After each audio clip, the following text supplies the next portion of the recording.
his sword and ran at the orcs. The first orc tired pummeling him to the ground, but Orhun managed to block the attack easily, and with his own support magic as reinforcement he slashed through the orcs as if they were made out of butter. The girl stood there confused, wondering whether Orhun is a swordsman or a mage, as he used his reinforcement magic to enhance the sharpness of his blade before rushing at the orcs, chopping through their weapons and their bodies alike. He realizes that the guys were right, as they could have never handled so many orcs at once, but he would have rather died than leave a party member behind. With that thought, he slashed through dozens of monsters all at once. While the girl watched in awe, wondering who this man is, Orhun continued his killing spree, and with the second burst of attacks, he managed to cut through every single orc in the cave, leaving only their corpses and shiny cores behind. With that, he turns towards the redhead at the end of the cave, but finds her lying on the floor as the adrenaline wears out. By the time the sun started setting, they came out of the dungeon, and the redhead introduced herself as Sophia before asking him out to dinner as a gesture of thanks for saving her life. Orhun ends up accepting and follows her down to a tavern owned by the Silver Rabbits Guild. He realizes that she is from the guild itself, as she also had a crest on her cape,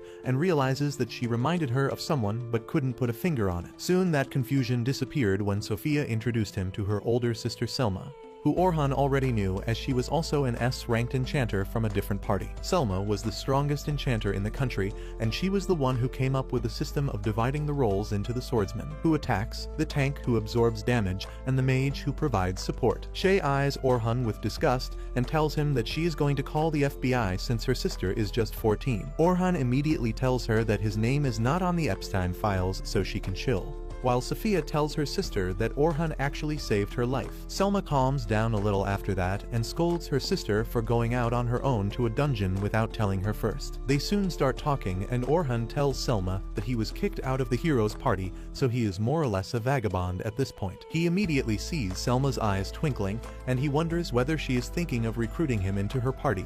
But before that could happen, he tells Selma that he has no plans of joining any party in the near future for now. Selma tells him not to flatter himself and asks whether he is up for a job. This was surprising for Orhun, and he gets curious and asks about the job. Selma claims that a huge party from her guild is going down to the dungeons tomorrow. The party will contain loads of new adventurers, and the rank members are supposed to guard them and see that the floor bosses that appear every 10 levels are defeated and there aren't any casualties. She claims that the expedition is greenlit by a sponsor, and she would love it if Orhun agrees to accompany them as an extra adventurer. She also tells Orhun that she really respects his skills and strength, otherwise she wouldn't have asked this of him. This cuts deep within him, as the reason why he was kicked from his party in the first place was because his party members were impressed by Selma herself